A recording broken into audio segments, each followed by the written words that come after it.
What does Jamison Financial do? Explain your company. Well, what we do is we help clients meet their financial goals in a way that they don't lose sleep at night. And they know that we are going to communicate with them. We send out a report. Rich writes a wonderful report on the weekend that they know they're going to have it in their inbox on Monday morning, explaining this is noise, don't pay attention to it, but this you better pay attention to. To take it a step further, if knowing these people the way we know them because of our relationship being with them for so long, if we know they're going to get really nervous and they need to talk to somebody, but they don't want to bother us because they think we're busy, I will pick up the phone, or Rich will pick up the phone, and we will talk to them directly, making sure everything is okay. So I think that's how we're different, is we're proactive. We don't put people in things and forget about them. But as I understand, you have four major categories that you function on. One is investment management, right? Talk about that aspect, Rich. Well, investment management is being able to pick and choose from what's out there and find the things that best align to get the greatest chance of getting the client where they want to go. So that's really a very technical piece of this. Now, most people don't really care about how much you do it. We try to stay in touch, and as Sheila said, with communication. Our goal is to at least let them understand what we're doing, and we will take them as deep into the why we're doing it as they want to go. They really want us to be able to do the mechanics. They just want to know that somebody's watching over and taking care of them. So that's the investment management piece. And from that aspect, what do they want? The logical answer is they want you to invest in companies, and stocks that are going to make the money. There are two parts to that, and it's a great question. One part is, yes, they want to make money. Right. The other part is they want to do it with a certain level of risk where they feel comfortable.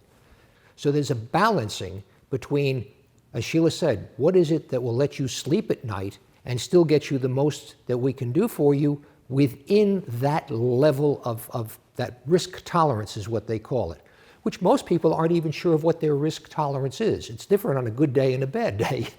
That's the piece that's really a little tricky. It's not the same for everybody. Matter of fact, it's seldom the same for two people.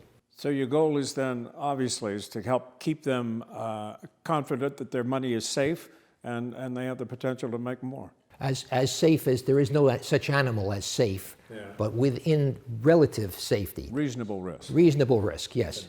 And all of this spins out from another part, which we talked about, financial planning, which is where Sheila had said, we go find out what makes this family or this person or this unit tick. There are a lot of people out there that can convince you that they can predict the future. This is what's going to happen. This is going to do. And they hear that, and either they're glad about it or they're sad about it, depending upon which direction they're leaning in. So what we do is we try to explain to them, nobody can predict what's going to happen. The best you can do is evaluate where you are now. Where can I get the best return, with a commensurate risk? Because many times these people are taking risks they don't even know about. And the biggest risk, getting back to this income area, is people are living longer. And they think, a lot of these people, they tell me all the time, they think they're going to die tomorrow. It's hard to convince them that lifespans are changing and your lifestyle is changing. 70-year-old today is not what a 70-year-old was when my father was 70 years old. Life has changed dramatically, and a lot of people are just not aware of that. We'll support you and help you in any way we can, but when a red light goes off, they know we're going to call them and let them know, because we know that that's the biggest thing everybody should be concerned with is, am I going to outlive my investments? Longevity. What's a typical day like for the two of you? I don't think there is any such thing as a typical day. Every day is a little bit different because we never know what we're going to meet that given day. So the first thing in our day is figure out what's happening today. Is this something we need to deal with? Is this something that's really more noise than signal that we can ride out? That's the only typical part, is starting out with an unknown.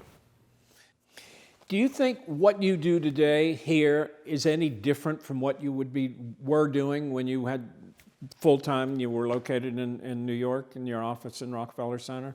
Is there any difference?